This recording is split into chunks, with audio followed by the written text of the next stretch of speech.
এনসিপির জুলাই পদযাত্রা ঘিরে সিলেটে কঠোর নিরাপত্তা। হবিগঞ্জের ঘটনায় জেলা ছাত্রদল সভাপতি সহ শতাধিক ব্যক্তির বিরুদ্ধে থানায় অভিযোগ।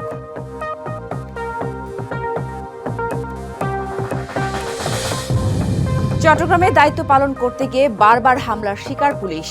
অপরাধীরা ধরাছোঁয়ার বাইরে থাকার ঘটনার পুনরাবৃত্তি।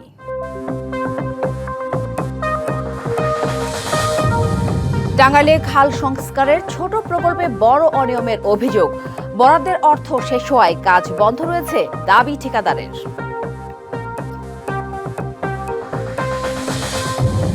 এবং চট্টগ্রামের আনোয়ারায় ভারী বর্ষণ ও জোয়ারের তোড়ে চরম ঝুঁকিতে বেড়িবাঁধ। উৎকণ্ঠায় স্থানীয়রা, ব্যবস্থা নেওয়ার আশ্বাস পানি উন্নয়ন বোর্ডের। দেখছিলেন মার্কেন্টাইল ব্যাংক ডিবিসি সারা বাংলা শিরোনাম। এবার জানাবো খবরের বিস্তারিত। আর আপনাদের সাথে আছি আমি জান্নাত সাথী। হবিগঞ্জ জেলা ছাত্রদলের সভাপতি সহ 11 জনের নাম উল্লেখ ও অজ্ঞাত 100 জনের বিরুদ্ধে অভিযোগ দায়ের করেছে এনসিপি। পুলিশি বাধার মুখে বুধবার শহরে প্রবেশ করতে না পেরে হবিগঞ্জের বাহুবল উপজেলার কামাইছড়া পুলিশ ক্যাম্পে অভিযোগটি দায়ের করা হয়। জেলা ছাত্রদল সভাপতি সহ শতাধিক ব্যক্তির বিরুদ্ধে এনসিপির থানায় অভিযোগ পরবর্তী সবশেষ পরিস্থিতি জানাতে হবিগঞ্জ থেকে সরাসরি যুক্ত হয়েছেন সহকর্মী সনি আহমেদ।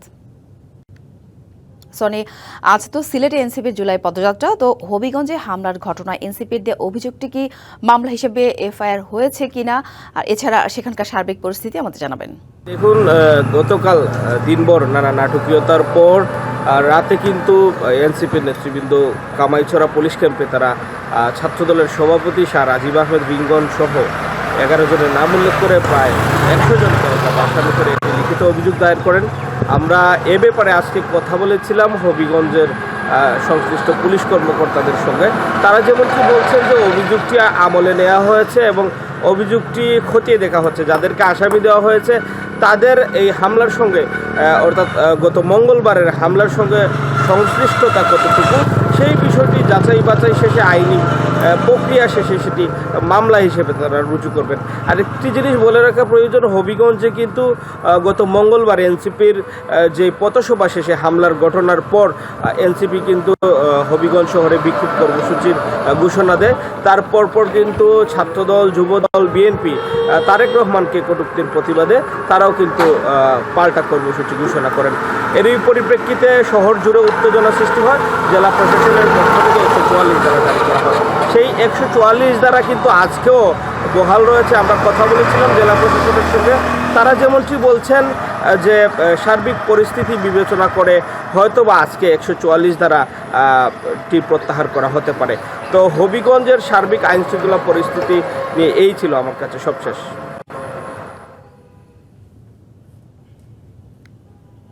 ধন্যবাদ সনি। সাভার ও আশুলিয়ায় দীর্ঘদিন ধরে চলা গ্যাস সংকট ভয়াবহ আকার ধারণ করেছে। শিল্পাঞ্চল এলাকায় গ্যাস সংকটে ব্যাহত হচ্ছে উৎপাদন ব্যবস্থা। এ নিয়ে বিস্তারিত জানাতে আমাদের সাথে সরাসরি যুক্ত হয়েছেন সহকর্মী শফি মাহমুদ চৌধুরী। শফি, নিশ্চয়ই আমাকে শুনতে পাচ্ছেন। শফি, রাজধানী সহ সারা দেশে তো বেশ কিছুদিন ধরে গ্যাস সংকট চলছে, তো সাভার তো শিল্পাঞ্চল এলাকা, সেখানে কি ধরনের প্রভাব পড়ছে জানাবেন সেখানকার সার্বিক চিত্র। প্রথমে জানিয়ে রাখি যে প্রায় 10 দিন হতে চলল আমরা এই সাভার আশুলিয়া শিল্পাঞ্চলে গ্যাসের যে সংকটটি দেখতে পেয়েছি। এই সংকটের প্রভাব কিন্তু সিএনজি পাম্প, শিল্প কারখানা এমনকি ব্যক্তিগত যে আবাসিক বাসাবাড়ি রয়েছে সেগুলোতেও আমরা দেখতে পেয়েছি। শিল্প কারখানার কথায় আছে, এখানে যেহেতু শিল্পাঞ্চল, এই শিল্প কারখানাগুলোর বয়লার এবং জেনারেটর বেশিরভাগই কিন্তু আসলে এই গ্যাস চালিত হয়ে থাকে।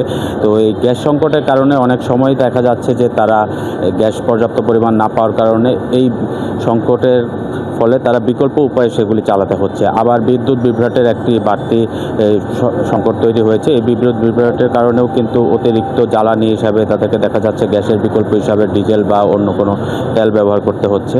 আমরা কিন্তু বেশ কিছু পেট্রোল পাম্প ঘুরে দেখেছি যে সেখানে সিএনজি গ্যাসের যেমন চাপ কম রয়েছে, পাশাপাশি কিছু কিছু পাম্পে কিন্তু আসলে ডিজেলেরও সংকট আমরা দেখতে পেয়েছি। তো এই অবস্থায় আসলে এই যে শিল্পাঞ্চলে জেনারেটর চালাতে গেলে তাদের যে ডিজেলের প্রয়োজন হয়, অনেক কারখানা মালিক মালিক আমাদেরকে জানিয়েছেন যে তারা পর্যাপ্ত পরিমাণ এই ডিজেলটাও পাচ্ছেন না। আবার এই যে পরিবহন খাত, সকালে যখন শিল্প শ্রমিকরা তাদের কারখানাগুলোতে যাচ্ছে, সেই পরিবহনেও কিন্তু অনেক পরিবহনই আসলে গ্যাসে চালিত। সেই পরিবহনগুলো আমরা দেখতে পেয়েছি সকালবেলা অনেকগুলো পাম্পে সিরিয়াল দিয়ে দাঁড়িয়ে আছে। এই যে অবস্থা এইভাবে যে চলছে এই শিল্পাঞ্চলে, কিন্তু এতে আসলে মানুষের যে স্বাভাবিক জীবনযাপন শিল্প কারখানার পাশাপাশি সেটাতেও ব্যাহত হচ্ছে। আবাসিক বাসাবাড়িতেও গ্যাসের সংকট সৃষ্টি হচ্ছে।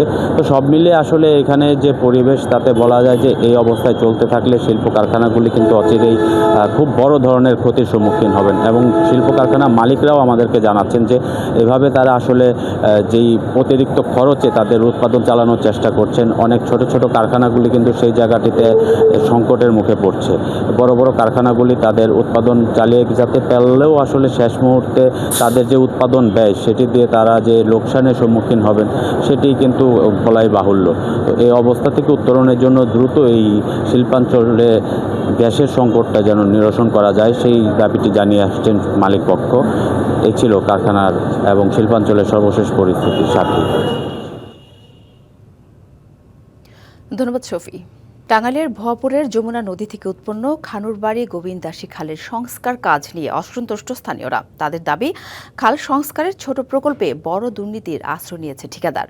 তবে ঠিকাদারের দাবি, বরাদ্দের অর্থ শেষ হওয়ায় কাজ বন্ধ রয়েছে। আর অনিয়ম খতিয়ে দেখা সহ জনগুরুত্বপূর্ণ খালটির প্রবাহ ফেরাতে কার্যকর পদক্ষেপ নেওয়ার আশ্বাস দিয়েছেন উপজেলা নির্বাহী কর্মকর্তা। ময়লার ভাগার আর দখল দূষণের এই চিত্র দেখে কে বলবে এখান দিয়ে একটা সময় চলতো বড় বাণিজ্যিক নৌকা, যমুনার পলিবাহিত জলে প্রাণ ফিরে পেত হাজার হাজার একর কৃষি জমি, আর দেশি মাছে ভরে যেত পুকুর বিল। এই চিত্র টাঙ্গাইলের ভুয়াপুরে খানুরবাড়ি গোবিন্দাসী খালের গোবিন্দাসী বাজার এলাকার। যমুনা নদীর শাখা খালটি দখল করে গড়ে উঠেছে ঘরবাড়ি, ব্যবসা প্রতিষ্ঠান, হাটবাজার। বর্জ্য ও পলিথিনের কারণে আটকে যাওয়া পানিতে কেবল দুর্গন্ধ আর মশার প্রজনন। মৃতপ্রায় খালের প্রাণ কিছুটা ফেরাতে 3,30,000 টাকা ব্যয়ে সংস্কারের উদ্যোগ নেওয়া হলেও কাজ না করে ঠিকাদারের বিরুদ্ধে টাকা হাতিয়ে নেওয়ার অভিযোগ স্থানীয়দের। আমি জানি যে বরাদ্দ আসছে, খাল যেভাবে বরাট আমি সেভাবেই আমি দেখছি। এই পানি থেকে যে মশাটা জন্ম নিছে, এখানে কোনো লোকজন বসে থাকতে পারে না। এমন ভাবে খালের জায়গাগুলো মেরে দিচ্ছে, সামান্য বৃষ্টি হলেই পারি পানি তো বাজার হতে সবই হয়ে যায়। অভিযোগ অস্বীকার করে ঠিকাদার বলছেন, বরাদ্দের অর্থ শেষ হয়ে যাওয়ায় কাজ শেষ করা যায়নি। আসলে তো এখানে পর্যাপ্ত পরিমাণে ময়লা ছিল, আমাদের ধারণার বাইরে। আমরা যেভাবে বলেছিলাম তার চেয়ে অনেক বেশি ময়লা উঠেছে, যার কারণে পূর্ণাঙ্গ কাজটা আমরা করতে পারি নাই। বাজেট দিলে ইনশাল্লাহ বাকি কাজগুলো আমরা শেষ করব। অনিয়ম তদন্তের পাশাপাশি প্রাণ প্রকৃতির ভারসাম্য রক্ষায় গুরুত্বপূর্ণ এই খালটি পুনরুদ্ধারে বড় প্রকল্প নেওয়ার আশ্বাস উপজেলা নির্বাহী কর্মকর্তার। মাননীয় সংসদ সদস্য মহোদয়ের উপস্থিতিতে আমরা এই খালটি সরেজমিনে পরিদর্শন করি। তিনি এই খালটির গুরুত্ব অনুধাবন করে প্রায় 3 লক্ষ টাকার উপরে তিনি এখানে তিনি বরাদ্দ দেন এবং দ্রুত এই খালটির খননের উপযোগী করার জন্য আমাদেরকে নির্দেশনা দেন। পরিচ্ছন্নতা করণ সহ অন্যান্য যে প্রতিবন্ধকতাগুলো রয়েছে সেগুলো দূর করার এবং অবসান করার কার্যক্রম শুরু করা হয়েছে। খাল সংস্কার ও খননই শেষ কথা নয়, সরকারি অর্থের অপচয়, প্রাণ প্রকৃতি রক্ষা এবং দখল ও দূষণের বিরুদ্ধে জনগণ সুনাগরিকের ভূমিকা পালন করলে মিলতে পারে সুফল, এমন দাবি সচেতন মহলের। Sohel Talukdar, DBC news, Tangail. জোয়ার জলোচ্ছ্বাস থেকে উপকূলীয় জনপদকে সুরক্ষা দিতে 2016 সালে চট্টগ্রামের আনোয়ারায় নির্মাণ করা হয়েছিল বেড়িবাঁধ। তবে চলতি মৌসুমে ভারী বর্ষণ ও জোয়ারের তোড়ে মধ্যম গহিরা বাইঘার ঘাট এলাকার প্রায় 120 মিটার বাঁধ এখন চরম ঝুঁকিতে। এতে উৎকণ্ঠায় স্থানীয়রা। যদিও নতুন প্রকল্পের আওতায় টেকসই বেড়িবাঁধ নির্মাণের আশ্বাস দিয়েছে বাংলাদেশ পানি উন্নয়ন বোর্ড। জোয়ার আসে জোয়ার যায়, কিন্তু শেষ হয় না আনোয়ারার উপকূলবাসীর দুর্ভোগ। অরক্ষিত বেড়িবাঁধের কারণে বড় জোয়ার কিংবা ঘূর্ণিঝড়ের সময় বিস্তীর্ণ এলাকা প্লাবিত হওয়ার শঙ্কায় দিন কাটছে তাদের। আর সবচেয়ে বেশি ঝুঁকিতে রয়েছে মধ্যম গহিরা বাইঘার ঘাট। এখানকার প্রায় 150 মিটার বেড়িবাঁধ দীর্ঘদিন ধরেই ঝুঁকিপূর্ণ। চলতি মৌসুমের টানা বর্ষণ আর জোয়ারের তোড়ে ক্ষতিগ্রস্ত অংশটি হয়ে পড়েছে আরো দুর্বল। বেড়িবাঁধ প্রচুর ক্ষতি, বেড়িবাঁধ তুই ওটা আছিল, বেড়িবাঁধ তো অন্তত 80-100 ফুট মতো মাটি এই বেরিবান্ধ এই বর্ষায় না বেরিবাদ ভাঙ্গা ঝুঁকিপূর্ণ ও নয়। আর এখন সারা আনোয়ারার মানুষ কি এই বছর যদি না আমাদের মানে পানির সাথে ঘর বাড়ি সব মিশে যাবে।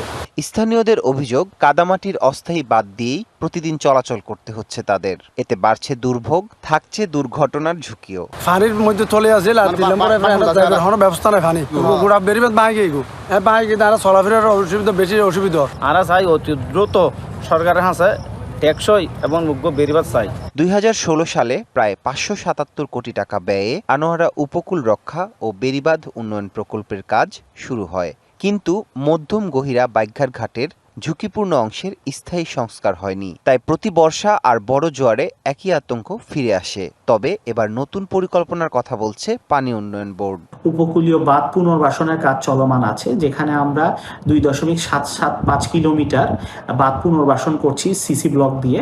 তাছাড়া বাংলাদেশ নৌবাহিনী কর্তৃক সাঙ্গু নদীতে আনোয়ারা উপজেলায় 2.4 কিলোমিটার বাঁধ পুনর্বাসন কাজও চলমান রয়েছে। এরই মধ্যে বর্ষা মৌসুমে ঝুঁকি কমাতে ক্ষতিগ্রস্ত অংশে জিও ব্যাগ ও জিও টিউব দিয়ে অস্থায়ী সুরক্ষার উদ্যোগ নেওয়ার কথা বলছেন সংশ্লিষ্টরা। প্রতিটি জোয়ারের সঙ্গে বাড়ছে শঙ্কা, তাই অস্থায়ী নয়, দ্রুত নির্মাণ হবে টেকসই বেড়িবাঁধ, এমনটাই প্রত্যাশা উপকূলবাসীর। DBC news desk. টানা ভারী বর্ষণ ও পাহাড়ি ঢলে কক্সবাজারের বন্যায় সবচেয়ে বড় ধাক্কা লেগেছে জেলার অন্যতম অর্থকরী ফসল পান চাষে। বিশেষ করে মহেশখালীতে শত শত পানের বরজ তলিয়ে যাওয়া ও ঝড়ে ভেঙে পড়ায় চরম বিপাকে পড়েছেন হাজারো পান চাষি। সরকারি সহায়তার অপেক্ষায় রয়েছেন ক্ষতিগ্রস্তরা। চলতি মাসের শুরুতে সৃষ্ট বন্যায় কক্সবাজারে ব্যাপক ক্ষতির মুখে পড়েছে পান চাষ। সবচেয়ে বেশি ক্ষতিগ্রস্ত মহেশখালী, যেখানে উৎপাদিত পানের সুনাম দেশের গণ্ডি পেরিয়ে বিদেশেও। চাষিদের ভাষ্য, কয়েকদিন ধরে বরজে পানি জমে থাকায় মরে গেছে অনেক পান গাছ। ঝড়ো বাতাসে ভেঙে পড়েছে অসংখ্য বরজ। ঋণ নিয়ে কিংবা স্বর্ণ বন্ধক রেখে গড়ে তোলা বাগান হারিয়ে এখন দিশেহারা তারা। অভিযোগ, এখন পর্যন্ত কোনো সরকারি কর্মকর্তা খোঁজ নেননি তাদের। ক্ষতি কাটিয়ে উঠতে সুদমুক্ত ব্যাংক ঋণ সহ সরকারি সহায়তা চান চাষিরা। বাতাসের বৃষ্টির কারণে বরসানে ভরিয়ে ব্যাংক শুরু হয়েছে, কিছু পাই নাই, সরকার অনুদান পাইনি। কৃষকের কোটি কোটি টাকা লস হয়েছে, পাম ভাঙি বড় ভাঙি গেছে, নষ্ট হয়ে গেছে। পানিগুলো ডুবনে বড় অর্ধেক মরে গেছে আর কম আছে।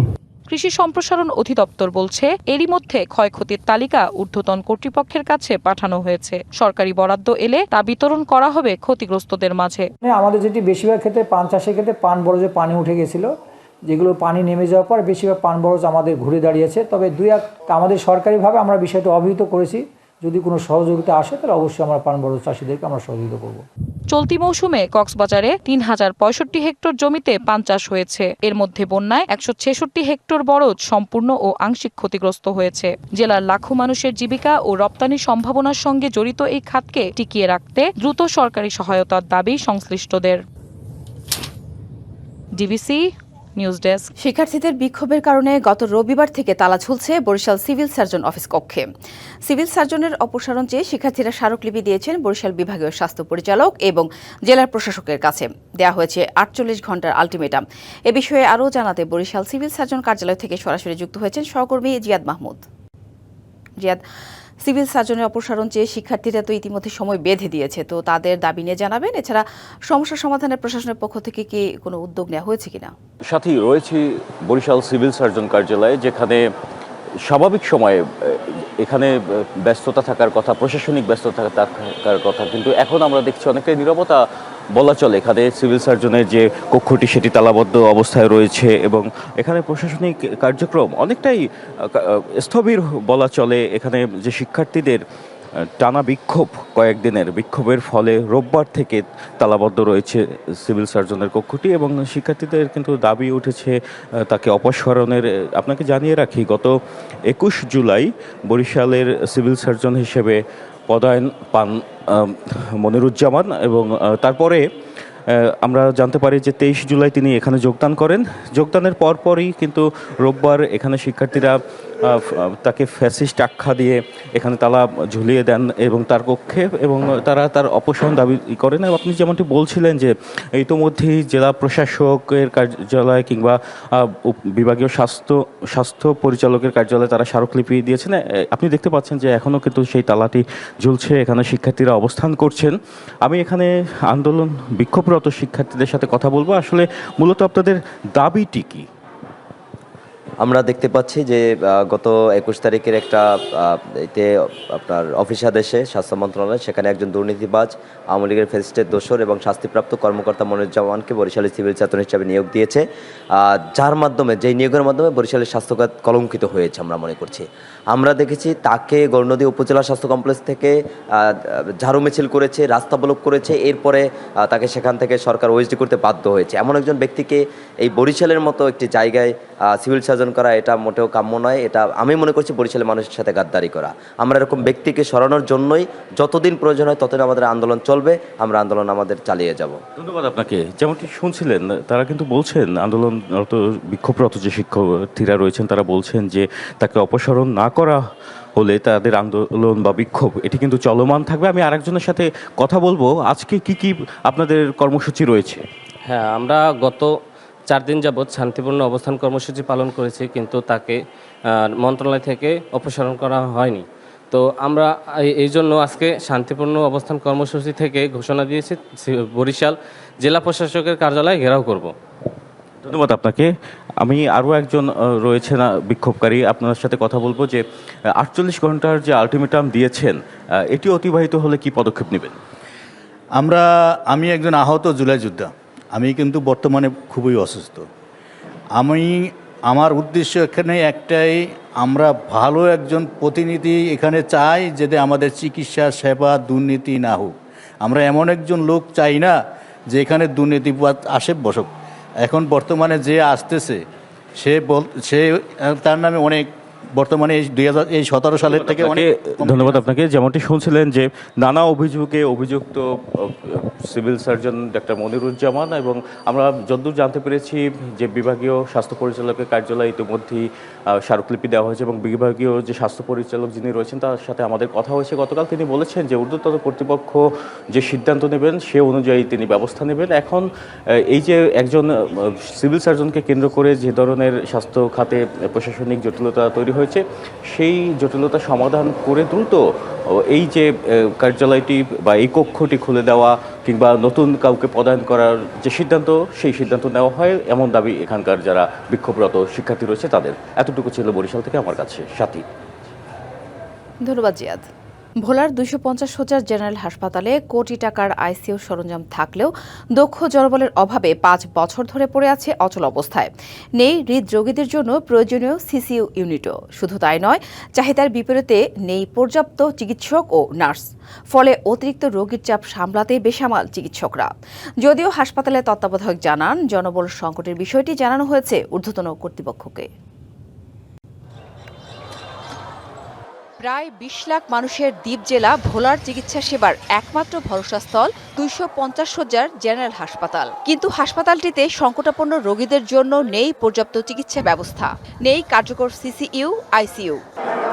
করোনাকালীন 2021 সালে 2 ধাপে কেন্দ্রীয় ঔষধাগার সিএমএসডি থেকে হাসপাতালটিতে 2 ধাপে 6টি আইসিইউ বেড, 5টি ভেন্টিলেটর, 60টি অক্সিজেন কনসেন্ট্রেটর ও 6টি হাইফ্লো নেজাল ক্যানুলা সরবরাহ করা হয়। তবে এগুলো চালু করতে প্রয়োজনীয় দক্ষ জনবল না দেওয়ায় একদিনের জন্যও আইসিইউ বেডগুলো চালু করা যায়নি। কোটি টাকার এসব যন্ত্রপাতি পড়ে আছে অচল অবস্থায়। ফলে সংকটাপন্ন রোগীদের উন্নত চিকিৎসার জন্য যেতে হয় ঢাকা কিংবা বরিশালে। অনেক সময় যে আইসিইউর প্রয়োজন হয়, হার্টের অনেক সমস্যা থাকে, কিন্তু আমরা দেখছি যে 5 বছর যাবত এখানে আইসিইউটা থাকা সত্ত্বেও তার কোনো কার্যক্রম নেই। রোগীদের অনেক সমস্যা হচ্ছে এবং বরিশাল নিয়ে যাইতে হচ্ছে, বিভিন্ন জায়গায় নিয়ে দৌড়াইতে হচ্ছে। এতে হয়রানি হয়, এতে রোগী দেখা গেছে নেওয়ার পথে অ্যাক্সিডেন্ট হয়। এছাড়া হাসপাতালে রয়েছে চিকিৎসক ও নার্সের তীব্র সংকট। চাহিদার 87 জন চিকিৎসকের বিপরীতে আছে মাত্র 24 জন, আর 92 জন নার্সের চাহিদা থাকলেও আছে 77 জন।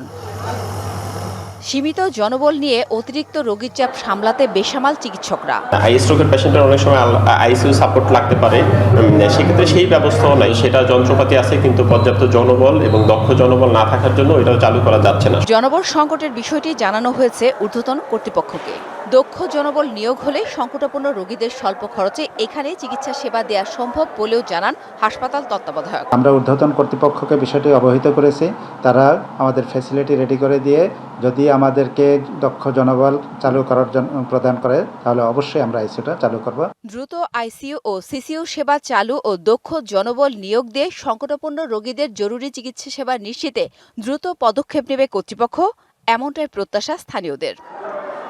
DBC news desk. যাত্রী সেবার মান বাড়াতে প্রায় 2.25 কোটি টাকা ব্যয়ে রাজবাড়ীতে কেন্দ্রীয় বাস টার্মিনাল হলেও তার সুফল পাচ্ছে না স্থানীয়রা। নানা অব্যবস্থাপনা অনিয়মে টার্মিনালটি এখন ব্যবহারের অনুপযোগী। সেবার মান উন্নয়ন অধরা থাকলেও কোটি টাকার দেনার ফাঁদে পৌর কর্তৃপক্ষ। 1992-93 অর্থবছরে রাজবাড়ী শহরের শ্রীপুর এলাকায় 4 একরের বেশি জমিতে কেন্দ্রীয় বাস টার্মিনাল নির্মাণে 1,74 লাখ টাকা বরাদ্দ দেয় জেলা পরিষদ। কিস্তিতে টাকা পরিশোধের শর্ত দেওয়া হয় পৌরসভাকে। 2011 সালে টার্মিনাল নির্মাণ সম্পূর্ণ হয়, তবে নানা অব্যবস্থাপনা আর নির্মাণে অনিয়মের কারণে কয়েক বছরের মধ্যেই টার্মিনালটি ব্যবহার অনুপযোগী হয়ে পড়ে। আয় কমে যাওয়ায় চুক্তির 1,61 লাখ টাকা পরিশোধে ব্যর্থ হয় পৌর কর্তৃপক্ষ। গ্যারেজও বলা চলে না, আধুনিক বাস টার্মিনালও বলা চলে না। এখানে তো জাস্ট শুধু ভবনটাই তৈরি করা হয়েছে, কিন্তু টার্মিনালটা তো আর কখনো চালু করা হয় না। একটু বৃষ্টি নামলেই মনে করেন যে এখানে আটো পানি বাজা যায়, নাই কোনো ড্রেন, নাই কোনো ভালো বাথরুম, নাই কোনো বিশ্রামাগার। মানে এখানে গাড়ি টাড়ি রাখলে পরে ওই গাড়ির তেল চুরি হয়, ব্যাটারি চুরি হয়ে যায়, পার্সপাতি চুরি হয়, দোকানদারদের অনেক মালামাল চুরি হয়ে যায়। টার্মিনালটা বন্ধ হয়ে রয়েছে, এখানে এ পর্যন্ত কেউ পারেও না চালু করতে, আর চালু হবে কিনা এটা নিজেও জানি না। যদিও জেলা সড়ক পরিবহন মালিক গ্রুপের দাবি টার্মিনাল চালু রয়েছে। বাস টার্মিনাল চালু আছে, টার্মিনালের প্রবেশদ্বার খারাপ হওয়ার কারণে যাত্রী সহ বাসগুলো যাতে ওখানে জার্কিং হয়, যাত্রীরা আপত্তি করে বিধায় বাস সোজাসুজি যায়। এ অবস্থায় টার্মিনালের একটি অংশে আধুনিক অডিটোরিয়াম নির্মাণের উদ্যোগ নিয়েছে জেলা পরিষদ। স্থানীয় সরকার যেহেতু আমাদেরকে অর্থ বরাদ্দ করে রেখেছেন, ওনারা যদি আমাদের এই ডিসি রাজবাড়ী এবং স্থানীয় প্রশাসন পৌরসভা এরা যদি আমাদেরকে হয় আমাদের টাকা পরিশোধ করবেন অথবা সংকুচিত করে আমাদের জন্য অডিটোরিয়ামে জায়গা করে দিলে আমরা দ্বিতীয়বার আবার প্রস্তাব পাঠাবো। বাস টার্মিনালটি সচল করতে উদ্যোগ নেওয়ার আশ্বাস পৌর প্রশাসকের। সর্বশেষ 2025 সালে এটি কিন্তু প্রায় 10 লক্ষ টাকা জেলা পরিষদের অনুকূলকে পৌরসভা থেকে দেওয়া হয়েছে। সকলের সাথে কথা বলে এবং এই বিষয়ে যেটি এই অঞ্চলের মানুষের জন্য ভালো হবে সেটি একটি সিদ্ধান্ত হয়তো গ্রহণ করা যাবে। টার্মিনালকে আধুনিক ও যাত্রীবান্ধব করে গড়ে তুলতে দ্রুত কার্যকর পদক্ষেপ নেওয়া হবে প্রত্যাশা জেলার বাসিন্দাদের। DBC news desk.